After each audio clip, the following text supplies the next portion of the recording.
ইরানে হামলা চালাতে পারে ইসরায়েল, সতর্ক করল তুরস্ক। মধ্যপ্রাচ্যের পথে আমেরিকার বিশাল সামরিক বহর। তৃতীয় বিশ্বযুদ্ধ কি হবেই? 2,50,000 কোটি ডলারের সম্পদ সৌদির মাটির নিচে, সোনাতামার বিপুল মজুদ। আমেরিকা কি চায় সেখানে? 2.5 লাখ টাকা ভরি ছাড়িয়েছে স্বর্ণের দাম। কিভাবে জন্ম ওই ধাতুর, কেন এত দাম? এখন কি দাম কমাতে মহাকাশ থেকে আনা হবে স্বর্ণ? আসসালামু আলাইকুম, দেখছিলেন বাংলাভিশন ওয়ার্ল্ড নিউজ হেডলাইন। ইরানে হামলা চালাতে মরিয়া ইসরায়েল, সুযোগ খুঁজছে, সুযোগ পেলেই হবে আঘাত, এমন সতর্কতা জানিয়েছে তুরস্ক। দেশটির পররাষ্ট্রমন্ত্রী হাকান ফিদান বলেন, ইসরায়েলের এমন পদক্ষেপ পুরো অঞ্চলকে আরও ভয়াবহ অস্থিতিশীলতার দিকে ঠেলে দেবে। একই সময় মধ্যপ্রাচ্যের পথে আমেরিকার বিশাল সামরিক বহর পাঠানো পরিস্থিতিকে আরও ঘোলাটে করেছে। শঙ্কা দেখা দিয়েছে, মধ্যপ্রাচ্যে কি আরও একটি যুদ্ধ হবে? এবার কি সত্যি তৃতীয় বিশ্বযুদ্ধ হবে? হিজল জোবায়ের ডেস্ক রিপোর্টে বিস্তারিত। চিরশত্রু ইরানকে আক্রমণ করার জন্য ইসরায়েল সুযোগ খুঁজছে। সুযোগ পাওয়া মাত্রই হামলা চালাবে। ইসরায়েলের বর্তমান অবস্থান বিষয়ে বিভিন্ন গোয়েন্দা সূত্রের তথ্যের ভিত্তিতে হুঁশিয়ারি জানিয়ে একথা বলেছেন তুরস্কের পররাষ্ট্রমন্ত্রী হাকান ফিদান। 23 জানুয়ারি তুর্কি সংবাদ মাধ্যম এনটিভিকে দেয়া এক সাক্ষাৎকারে সতর্কতা জানিয়ে তিনি বলেন, ইসরায়েলের এমন কোনো পদক্ষেপ পুরো অঞ্চলকে আরও ভয়াবহ অস্থিতিশীলতার দিকে ঠেলে দেবে। সাক্ষাৎকারে সম্প্রতি ফিদান তার তেহরান সফরের কথা উল্লেখ করে বলেন, এরই মাঝে তিনি ব্যক্তিগতভাবে ইরানের শীর্ষ নেতৃত্বকে ইসরায়েলি হামলার আশঙ্কার বিষয়ে সতর্ক করেছেন। তিনি বলেন, আমি আশা করি ইসরায়েল হামলা না চালিয়ে ভিন্ন কোনো পথ বেছে নেবে, কিন্তু বাস্তবতা হলো তারা বিশেষভাবে ইরানের ওপর আঘাত হানার অপেক্ষায় আছে। একজন প্রকৃত বন্ধু হিসেবেই তেহরানকে এই তিক্ত সত্য জানাতে হয়েছে, বলেন তিনি। ফিদানের এই সাক্ষাৎকারের আগেভাগেই তুরস্কের প্রেসিডেন্ট রিসেপ তাইয়েপ এরদোয়ান ইরানের প্রেসিডেন্ট মাসুদ পেজেশকিয়ানের সঙ্গে ফোনে কথা বলেন। সে সময় এরদোয়ান বলেন, তুরস্ক ইরানের স্থিতিশীলতার প্রশ্নে প্রতিশ্রুতিবদ্ধ এবং দেশটিতে যে কোনো বিদেশি হস্তক্ষেপের বিরোধী। এমন এক সময় ফিদান ও এরদোয়ান এই উদ্বেগ জানালেন যখন ইরানের দিকে ছুটে যাচ্ছে বিশাল মার্কিন নৌবহর। 22 জানুয়ারি ইরানকে সতর্কবার্তা দিয়ে মার্কিন প্রেসিডেন্ট ডোনাল্ড ট্রাম্প নিজেই একথা জানিয়েছেন। এটি সম্ভাব্য হামলার প্রস্তুতি হতে পারে। ইরান সেভাবেই বিষয়টিকে দেখছে এবং পাল্টা হুমকি দিয়ে চলেছে। সব মিলিয়ে যুক্তরাষ্ট্র ও ইসরায়েলের বিভিন্ন সামরিক তৎপরতা নতুন এক যুদ্ধের আশঙ্কা জাগিয়ে তুলেছে। শুক্রবার বার্তা সংস্থা রয়টার্সকে এক জ্যেষ্ঠ ইরানি কর্মকর্তা বলেন, যুক্তরাষ্ট্র যদি ইরানের সার্বভৌমত্ব ও জলসীমা লঙ্ঘন করে তাহলে কঠোর জবাব দেয়া হবে। তিনি আরও জানান, ইরানের সেনাবাহিনী সবচেয়ে খারাপ পরিস্থিতির জন্য প্রস্তুত রয়েছে এবং দেশজুড়ে সর্বোচ্চ সতর্কতা জারি করা হয়েছে। এদিকে কেবল যুক্তরাষ্ট্র নয়, ইরানকে কেন্দ্র করে বাড়তে থাকা উত্তেজনার মাঝেই মধ্যপ্রাচ্যে সামরিক উপস্থিতি বাড়াচ্ছে যুক্তরাজ্য। এর অংশ হিসেবে এরই মাঝে তারা কাতারে যুদ্ধবিমান পাঠিয়েছে। রয়্যাল এয়ারফোর্সের টাইফুন ফাইটার জেটের বহর কাতারের আল উদেইদ এয়ারবেজে পাঠানোর কথা নিশ্চিত করেছে ব্রিটিশ সরকার। 23 জানুয়ারি আমিরাত ভিত্তিক সংবাদ মাধ্যম দ্য ন্যাশনাল জানিয়েছে, এই যুদ্ধ বিমানগুলো মূলত প্রতিরক্ষামূলক ভূমিকা পালন করবে এবং সম্ভাব্য হুমকি ও হামলা মোকাবেলায় প্রস্তুত থাকবে। অনেক বিশ্লেষকের মতে যুক্তরাজ্যের এই সামরিক শক্তি মোতায়েন শুধু প্রতিরক্ষামূলক নয়, বরং ইরানের বিরুদ্ধে সম্ভাব্য প্রতিরোধের প্রস্তুতিও নির্দেশ করছে। ব্রিটিশ যুদ্ধবিমানের উপস্থিতি সম্ভাব্য ইরানি পাল্টা হামলার বিরুদ্ধে একটি বাড়তি নিরাপত্তা স্তর হিসেবে বিবেচিত হচ্ছে। এই ধরনের বিমানগুলো ইরানের শাহেদ 136 ড্রোন প্রতিরোধেও কার্যকর ভূমিকা রাখতে সক্ষম। অন্যদিকে মার্কিন রণতরী ইউএস আব্রাহাম লিঙ্কন, F-35 যুদ্ধবিমান, হেলফায়ার ক্ষেপণাস্ত্রধারী যুদ্ধজাহাজ এবং একটি স্ট্রাইক গ্রুপ ইতোমধ্যেই মালাক্কা প্রণালী পাড়ি দিয়েছে। শিগগিরই তারা মধ্যপ্রাচ্যে পৌঁছাবে। এর বাইরে স্ট্রাইক গ্রুপ সহ দ্বিতীয় আরেকটি মার্কিন বিমানবাহী রণতরী জর্জ H.W. বুশ দ্রুত মধ্যপ্রাচ্যে পৌঁছাবে বলে জানাচ্ছে মার্কিন সূত্রগুলো। সব মিলিয়ে এক অশুভ মেঘের ছায়া ঘনাচ্ছে ওই অঞ্চলে। ক্রমশ চড়ছে উদ্বেগ ও অনিশ্চয়তার পারদ। হিজল জোবায়ের, বাংলাভিশন। এদিকে যুক্তরাষ্ট্রের সামরিক তৎপরতার জবাবে কঠোর হুঁশিয়ারি দিয়েছে ইরান। তেহরান জানিয়েছে, যে কোনো হামলাকে তারা সর্বাত্মক যুদ্ধ হিসেবে বিবেচনা করবে এবং কঠিন জবাব দেবে। ট্রাম্পের পারস্য উপসাগরে রণতরী পাঠানোর ঘোষণার পর পাল্টাপাল্টি বক্তব্যে সংঘাতের আশঙ্কা বাড়ছে। যুক্তরাষ্ট্র ও ইরানের মুখোমুখি অবস্থানে গোটা অঞ্চলে উদ্বেগ ও অনিশ্চয়তা গভীর হচ্ছে। মোর্শেদ আলমের ডেস্ক রিপোর্ট। নতুন করে উত্তেজনা বাড়ছে মধ্যপ্রাচ্যে। যুক্তরাষ্ট্রের চোখ রাঙানিকে উপেক্ষা করে উল্টো কঠোর হুঁশিয়ারি দিয়েছে ইরান। তেহরান জানিয়েছে তাদের উপর যে কোনো ধরনের হামলাকে সর্বাত্মক যুদ্ধ হিসেবে বিবেচনা করবে এবং এর জবাবে দেওয়া হবে সবচেয়ে কঠিন প্রতিক্রিয়া। যুক্তরাষ্ট্রের সামরিক তৎপরতা ঘিরে ইরানের কড়া ভাষায় এমন সতর্ক বার্তার পর নড়েচড়ে বসেছে ওয়াশিংটন। ইরানের এক জ্যেষ্ঠ সরকারি কর্মকর্তা নাম প্রকাশ না করা শর্তে 23 জানুয়ারি বলেন, আশা করছি এই সামরিকায়ন সরাসরি সংঘাতের উদ্দেশ্যে নয়, তবে সবচেয়ে খারাপ পরিস্থিতি মোকাবেলার জন্য ইরানের সামরিক বাহিনী সম্পূর্ণ প্রস্তুত। এ কারণে পুরো দেশকে উচ্চ সতর্কতায় রাখা হয়েছে।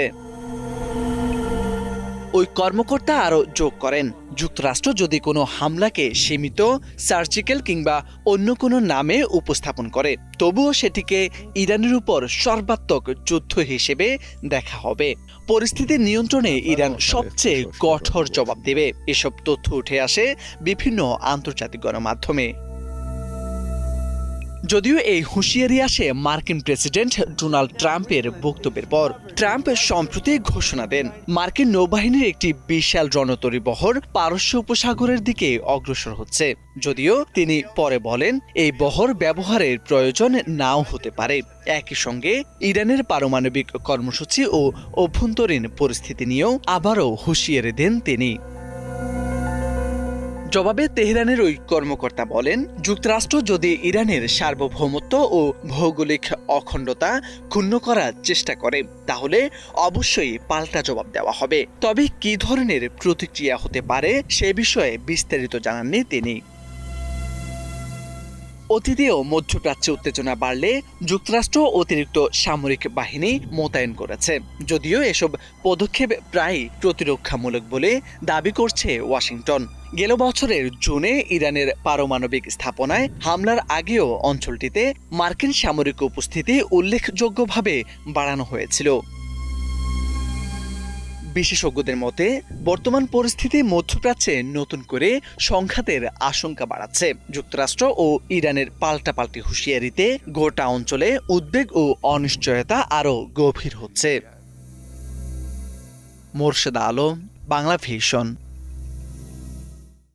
তেলের সাম্রাজ্য সৌদি আরব এবার চোখ রেখেছে বিরল খনিজে। মাটির নিচে $2,50,000 কোটি সম্পদ নিয়ে চীনের একচেটিয়া বাজারে ঢুকতে চায় রিয়াদ।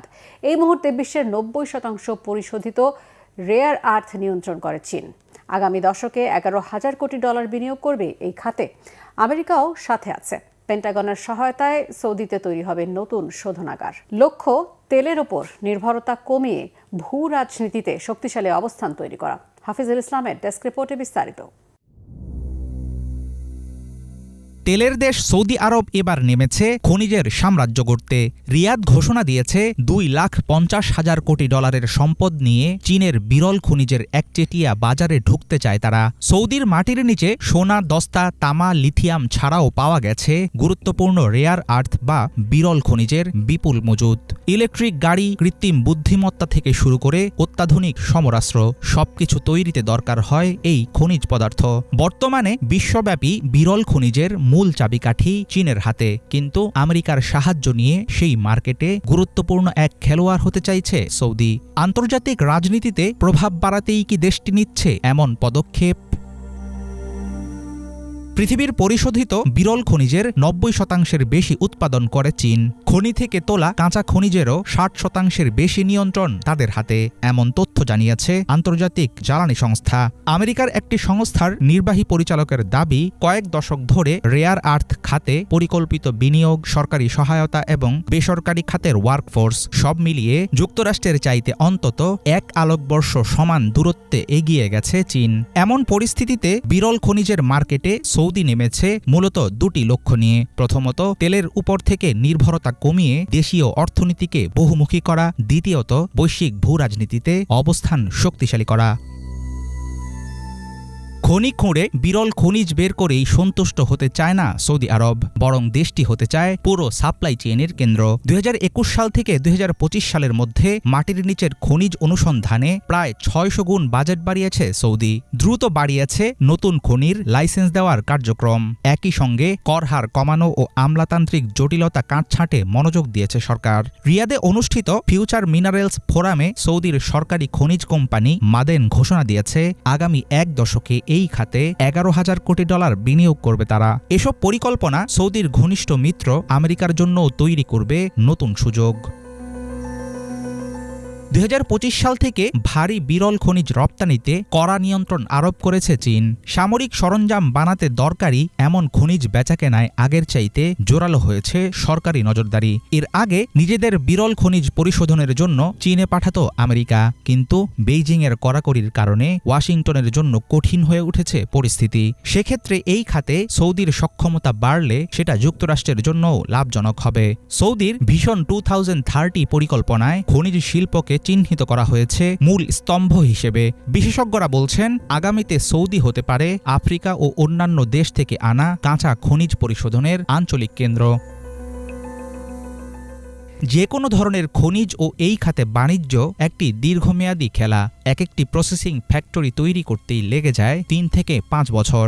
গত নভেম্বরে সৌদি ঘোষণা দেয় আমেরিকায় বিভিন্ন খাতে প্রায় $1,00,000 কোটি বিনিয়োগ করবে রিয়াদ।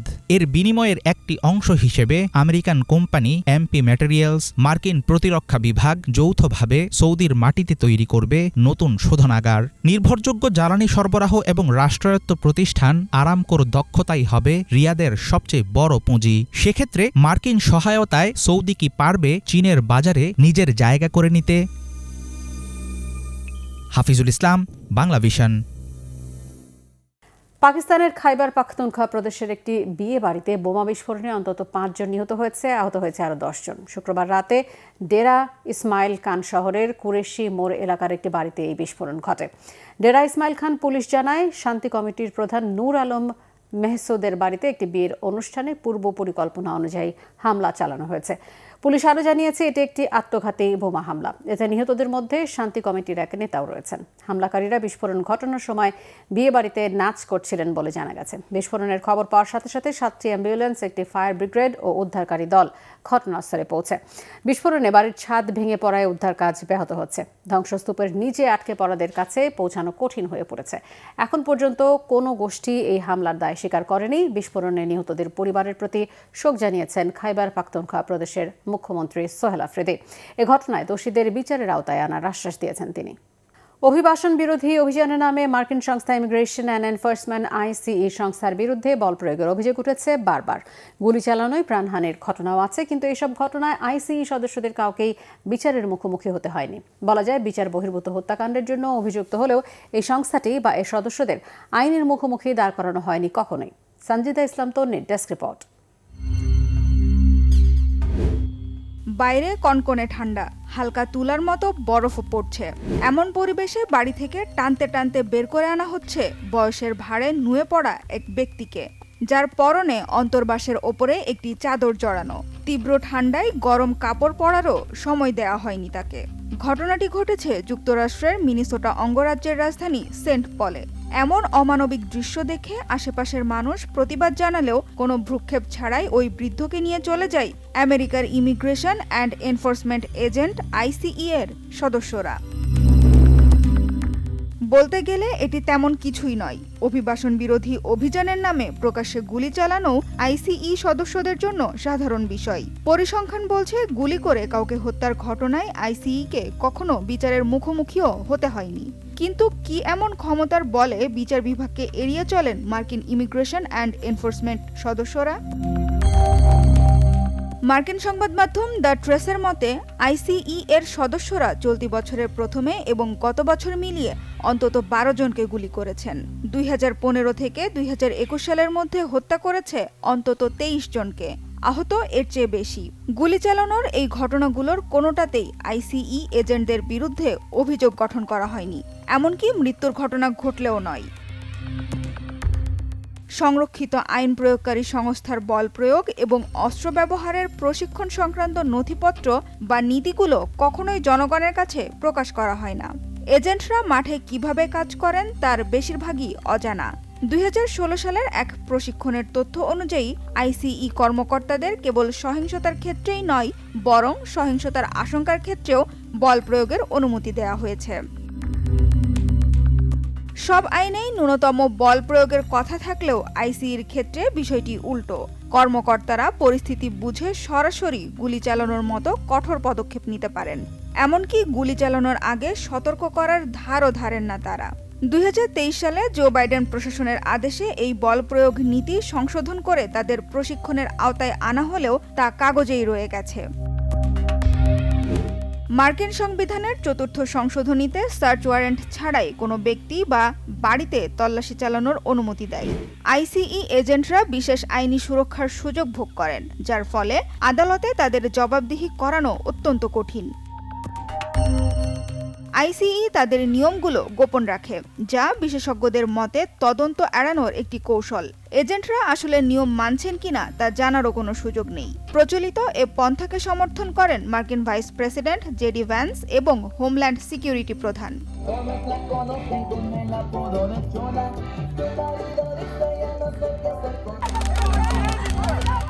মানবাধিকার ও বিচার বহির্ভূত হত্যাকাণ্ডের বিরুদ্ধে সারা দুনিয়ায় তৎপর যুক্তরাষ্ট্রের অভ্যন্তরে মানবাধিকার লঙ্ঘনের এমন ঘটনার ব্যাপারে মানবাধিকার সংগঠনগুলোকেও খুব একটা কথা বলতে শোনা যায় না। সানজিদা ইসলাম তন্নি, বাংলা ভিশন, নিউজ ডেস্ক। ভয়াবহ তুষার ঝড়ের চরম ঝুঁকিতে যুক্তরাষ্ট্রের অন্তত 20 কোটি মানুষ। ভারী তুষারপাত, হিমশীতল বৃষ্টির ফলে তাপমাত্রা -50 ডিগ্রির নিচে নামতে পারে বলে আভাস দিয়েছে মার্কিন আবহাওয়া কর্তৃপক্ষ। এরই মধ্যে দেশটির অন্তত 12টি অঙ্গরাজ্যে জরুরি অবস্থা ঘোষণা করা হয়েছে। প্রস্তুত রাখা হয়েছে অসংখ্য আশ্রয় কেন্দ্র। নিত্য প্রয়োজনীয় পণ্য কিনতে না পেরে ক্ষোভ জানিয়েছে অধিবাসীরা। শহীদ আরাফাতের ডেস্ক রিপোর্ট। যুক্তরাষ্ট্র কি গত 50 বছরের মধ্যে রেকর্ড সর্বনিম্ন তাপমাত্রা দেখতে যাচ্ছে? দেশটির তাপমাত্রা কি -50 ডিগ্রি সেলসিয়াসের নিচে নেমে আসবে? আবহাওয়ার পূর্বাভাস কিন্তু সেই সতর্কতাই দিচ্ছে। ভয়াবহ তুষারপাত ও তুষার ঝড়ের ঝুঁকিতে আছে যুক্তরাষ্ট্রের অন্তত 20 কোটি মানুষ। এরই মধ্যে বিপজ্জনক ঠান্ডা পড়েছে দেশটির বেশিরভাগ অঙ্গরাজ্যে। পরিস্থিতি বিবেচনায় 12 অঙ্গরাজ্যে ঘোষণা করা হয়েছে জরুরি অবস্থা। ঝড়ের সতর্কতায় এরই মধ্যে বিভিন্ন রাজ্যে স্কুল কলেজের ক্লাস বাতিল করা হয়েছে। ব্যাহত হতে পারে হাজারো ফ্লাইট চলাচল। এছাড়া তুষারে ঢাকা পড়তে পারে Memphis, Nashville, Washington DC, Baltimore, Philadelphia ও নিউ ইয়র্ক। যোগাযোগ বিচ্ছিন্ন হওয়ার পাশাপাশি বিদ্যুৎ বিভ্রাটের ঝুঁকিতে আছে লাখো বাসিন্দা। শুক্রবার টেক্সাস, ওকলাহোমা এবং ক্যানসাস অঙ্গরাজ্যের কিছু অংশে ভয়াবহ তুষারপাত হয়েছে। আবহাওয়া দপ্তর ভারী তুষারপাত, শিলাবৃষ্টি এবং হিমশীতল বৃষ্টির শঙ্কা করছে। এতে তুষারে ঢেকে যেতে পারে পূর্বাঞ্চলের 2/3 এলাকা। পরিস্থিতি বিবেচনায় জ্বালানি, মুদি ও নিত্য প্রয়োজনীয় দোকানে বাড়ছে ক্রেতাদের ভিড়। অনেকে প্রয়োজনীয় পণ্যটি না পেয়ে ফেরতও যাচ্ছেন। আমি কিছু লবণ সংগ্রহ করেছি। এই সপ্তাহে পরিস্থিতি খুব খারাপ হবে। আমরা বাইরে যেতে পারবো কিনা জানি না, তাই বলতে পারেন সবার নিরাপত্তায় আমরা প্রস্তুতি নিচ্ছি। তুষার ঝড়ের শঙ্কায় আমরা এরই মধ্যে জ্বালানি কাঠ সংগ্রহ করেছি। এছাড়া বিদ্যুৎ বিভ্রাটের ভয়ে আমরা প্রয়োজনীয় শুকনো খাবার ও পানি সংগ্রহ করেছি। আশা করি এই দুর্যোগ আমরা সহজে মোকাবেলা করতে পারবো। টেক্সাস কর্তৃপক্ষ জরুরি তুষারঝড়ের উচ্চ সতর্কতার পাশাপাশি 1.5 সেন্টিমিটার পর্যন্ত তুষারপাতের শঙ্কা করছে। রাজ্যটিতে সপ্তাহ জুড়ে এই ঝড়ের প্রভাব থাকবে বলে জানিয়েছে আবহাওয়া অফিস। এতে ভয়াবহ বিদ্যুৎ সংকট ও যোগাযোগ ব্যবস্থা ব্যাহত হওয়ার শঙ্কা করছে বাসিন্দারা। যেভাবে সতর্কতা জারি করা হচ্ছে তাতে বিপদ বোধ হয় খুব কাছাকাছি। তবে বিদ্যুৎ বিচ্ছিন্ন না হলে আমরা ঠিক থাকবো। দেখুন, বাইরে প্রচন্ড ঠান্ডা। আমরা নিজেদের গরম রাখার চেষ্টা করছি। এরপর কি হবে তা ভাবতে চাই না। তুষারঝড়ের ঝুঁকি থেকে গৃহহীন বাসিন্দাদের রক্ষায় এরই মধ্যে টেক্সাস সহ বিভিন্ন রাজ্যে আশ্রয় কেন্দ্র প্রস্তুত করা হয়েছে। প্রস্তুত আছে উদ্ধারকারী দল ও সব ধরনের উদ্ধার সরঞ্জাম। Shahid Arafat, Bangla Vision, news desk. যুক্তরাষ্ট্রের জর্জিয়ায় পারিবারিক কলহের জেরে ভারতীয় স্বামীর গুলিতে স্ত্রীসহ 4 জন নিহত হয়েছে। এই ঘটনায় অল্পের জন্য প্রাণে বেঁচেছে বাড়ির ভেতরে থাকা 3 শিশু। স্থানীয় সময় শুক্রবার জর্জিয়া অঙ্গরাজ্যের লরেন্সভিল শহরের একটি বাসভবনে এই হত্যাকাণ্ড ঘটে। প্রায় রাত 2:30টার দিকে পুলিশ ব্রুক আইভি কোর্ট এলাকার একটি বাড়ি থেকে জরুরি ফোন কল পায়। ঘটনাস্থলে পৌঁছে পুলিশ 4 জন প্রাপ্তবয়স্কের গুলিবিদ্ধ মরদেহ উদ্ধার করে। পরে বাড়িটি থেকে 3 শিশুকে জীবিত উদ্ধার করে পুলিশ। গুলির ঘটনার সময় ওই 3 শিশু আলমারির ভেতরে লুকিয়েছিল। ঘটনার পর একজন 911 নম্বরে ফোন করে পুলিশকে জানায়। অভিযুক্ত বন্দুকধারীদের পুলিশ গ্রেফতার করেছে। প্রাথমিকভাবে ধারণা করা হচ্ছে পারিবারিক কলহের জেরে এই হত্যাকাণ্ড ঘটেছে। অভিযুক্ত বন্দুকধারীকে গ্রেফতার করেছে পুলিশ। বন্দুকধারীর বিরুদ্ধে গুরুতর হামলা, 4 জনকে নিষ্ঠুরভাবে হত্যা, শিশুদের বিরুদ্ধে একটি প্রথম ডিগ্রির নিষ্ঠুরতা এবং 2টি তৃতীয় ডিগ্রির নিষ্ঠুরতার অভিযোগ আনা হয়েছে। স্বর্ণ, যার ঝলক মানুষের চোখে শুধু গয়না বা বিনিয়োগের প্রতীকী নয়, বরং ক্ষমতা ও নিরাপত্তার চিহ্ন। সম্প্রতি বাংলাদেশি মুদ্রায় ভরি প্রতি স্বর্ণের দাম 2.5 লাখ টাকা ছাড়িয়ে যাওয়ায় আবারও আলোচনায় এসেছে এই মূল্যবান ধাতু। কিন্তু প্রশ্ন হলো, এই স্বর্ণের জন্ম কোথায়? পৃথিবীতে এলোই বা কিভাবে? কেনই বা এর দাম এত বেশি? আর ভবিষ্যতে মহাকাশ থেকে স্বর্ণ এনে কি বদলে যেতে পারে বৈশ্বিক অর্থনীতি? ডেস্ক রিপোর্টে বিস্তারিত জানাচ্ছেন ইমরান মাহমুদ। সম্প্রতি বাজারে স্বর্ণের দাম বাংলাদেশি মুদ্রায় ভরি প্রতি 2,50,000 টাকা ছাড়িয়ে গেছে। ফলে স্বর্ণ এখন পুরো পৃথিবীর আলোচনার কেন্দ্রে। গয়না হোক বা বিনিয়োগ, চকচকে এই ধাতুর প্রতি মানুষের আকর্ষণ হাজার বছরের পুরনো। কিন্তু স্বর্ণের জন্ম কোথায়? পৃথিবীতে এটি এলো কিভাবে? কেনই এই ধাতুটির দাম এত বেশি? স্পেস মাইনিংয়ের মাধ্যমে স্বর্ণ কি পৃথিবীতে নিয়ে আসা সম্ভব? এই প্রশ্নগুলোর উত্তর খুঁজতে যেতে হবে পৃথিবীর সীমানা পেরিয়ে মহাকাশ পর্যন্ত। স্বর্ণ কি? এই প্রশ্নের উত্তর সহজ ভাষায় দিলে বলা যায় এটি একটি প্রাকৃতিক ধাতু, যার রাসায়নিক নাম গোল্ড এবং সংকেত AU। এটিতে মরিচা ধরে না, সহজে ভাঙে না, উজ্জ্বল থাকে দীর্ঘ সময়। ধারণা করা হয় এই বৈশিষ্ট্যগুলোর কারণেই প্রাচীন সভ্যতা থেকে আধুনিক যুগ পর্যন্ত স্বর্ণকে সম্পদ, ক্ষমতা ও নিরাপত্তার প্রতীক হিসেবে দেখা হয়। আশ্চর্যের বিষয় হলো, স্বর্ণের জন্ম পৃথিবীতে হয়নি। বিজ্ঞানীরা বলছেন পৃথিবীর ভেতরের চাপ বা তাপ দিয়ে সোনা তৈরি করা সম্ভব নয়। ব্রিটানিকাতে প্রকাশিত একটি ব্যাখ্যা অনুযায়ী স্বর্ণের মতো ভারী মৌল তৈরি হয় মহাকাশে অত্যন্ত ভয়ঙ্কর ও শক্তিশালী মহাজাগতিক ঘটনায়, বিশেষ করে নিউট্রন তারার সংঘর্ষ বা সুপারনোভার বিস্ফোরণে। নাসাতে প্রকাশিত একটি প্রতিবেদন মতে 2টি নিউট্রন স্টার যখন একে অপরের সঙ্গে ধাক্কা খায়, তখন যে বিপুল পরিমাণ তাপ ও চাপ উৎপন্ন হয়, সেই পরিবেশেই সোনা বা প্লাটিনামের মতো ভারী ধাতুর জন্ম। মহাজাগতিক বিস্ফোরণের সময় তৈরি হওয়া সোনা ধূলিকণার মতো ছড়িয়ে পড়ে মহাকাশে। কোটি কোটি বছর পর সেই ধূলিকণা একত্র হয়ে তৈরি হয় গ্রহ, উপগ্রহ ও উল্কা। বিজ্ঞানীদের ধারণা, পৃথিবীর জন্মের সময় উল্কার মাধ্যমে এই ধাতুটি ভূপৃষ্ঠে আসে। নাসা এবং অ্যাপমেক্সে প্রকাশিত বিভিন্ন গবেষণায় বলা হয়েছে, পৃথিবীর ভূত্বকের স্বর্ণের বড় একটি অংশ এসেছে প্রাচীন উল্কাপাত থেকে। বিজ্ঞানীরা মনে করেন, পৃথিবীর গঠনের শুরুর দিকে অধিকাংশ স্বর্ণ গলিত অবস্থায় কেন্দ্রের দিকে চলে গেছে, ফলে আমাদের নাগালে আছে মাত্র অল্প অংশ। ব্রিটানিকাতে প্রকাশিত তথ্য অনুযায়ী পৃথিবীতে এখন পর্যন্ত মানুষ মাত্র প্রায় 2 লাখ টনের মতো স্বর্ণ উত্তোলন করেছে, যা পৃথিবীতে থাকা মোট স্বর্ণের ছোট্ট একটি অংশ। এমন পরিস্থিতিতে অনেকেই প্রশ্ন করতে পারেন, বিজ্ঞান এত এগিয়েছে, তাহলে কি ল্যাবে স্বর্ণ বানানো যায় না? তাত্ত্বিকভাবে সম্ভব হলেও বাস্তবে তা প্রায় অসম্ভবের কাছাকাছি। ব্রিটানিকা ও স্টোনেক্স বুলিয়নে প্রকাশিত বিশ্লেষণে বলা হয়েছে, কৃত্রিমভাবে সোনা তৈরি করতে যে শক্তি ও খরচ প্রয়োজন, তা বাজার মূল্যের চেয়ে কয়েক হাজার গুণ বেশি। বিজ্ঞানীদের ধারণা, সূর্য ও গ্রহগুলোর ভেতরে বিপুল পরিমাণ স্বর্ণ রয়েছে, বিশেষ করে গ্রহাণু বা অ্যাস্টেরয়েডে। নাসাতে প্রকাশিত একটি গবেষণায় বলা হয়েছে, কিছু গ্রহাণুতে এত স্বর্ণ আছে যে তা পৃথিবীর বর্তমান অর্থনীতিকে পুরোপুরি পাল্টে দিতে পারে। এখান থেকেই আসে স্পেস মাইনিংয়ের ধারণা।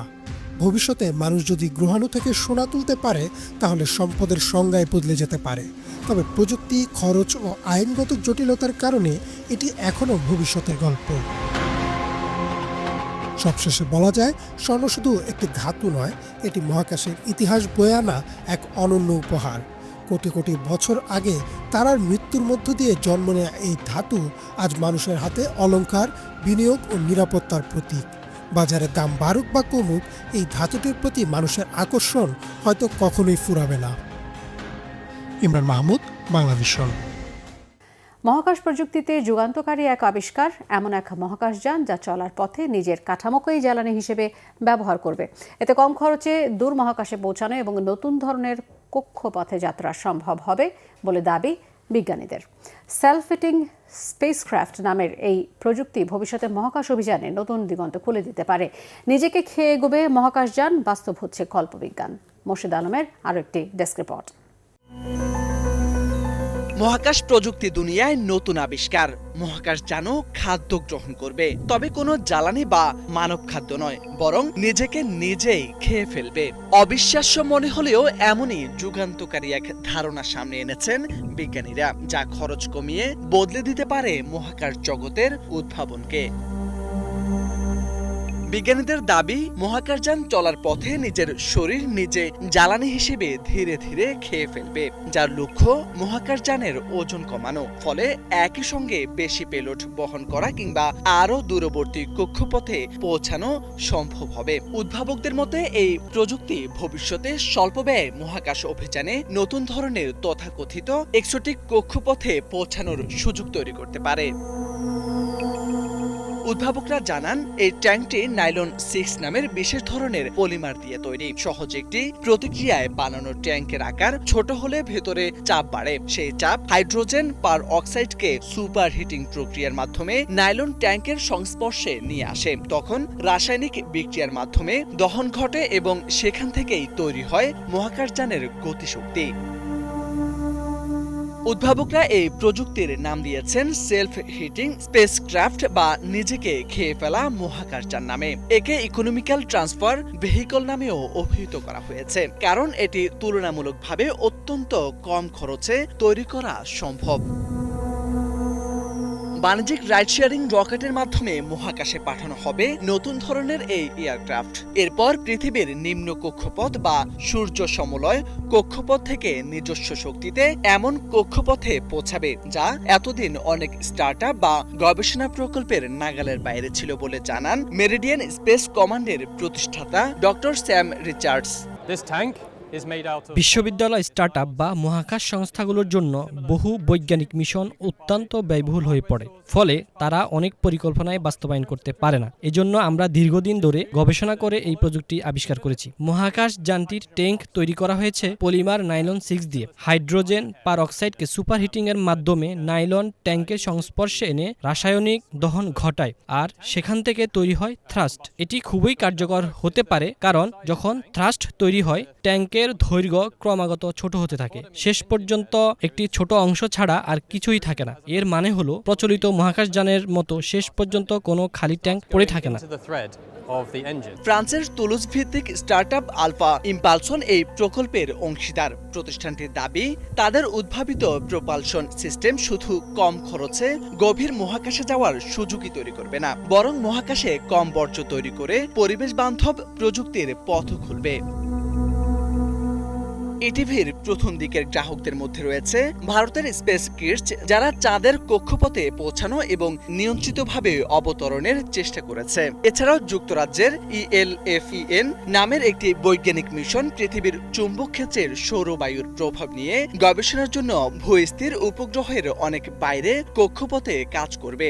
বর্তমানে ইটিভি প্রকল্পটি প্রাথমিক নকশা পর্যালোচনার পর্যায়ে রয়েছে এবং এতে অর্থায়ন করেছে যুক্তরাজ্যের স্পেস এজেন্সি। মোর্শেদ আলম, বাংলাভিশন। এই ছিল আজকের মতো, সাথে থাকায় ধন্যবাদ।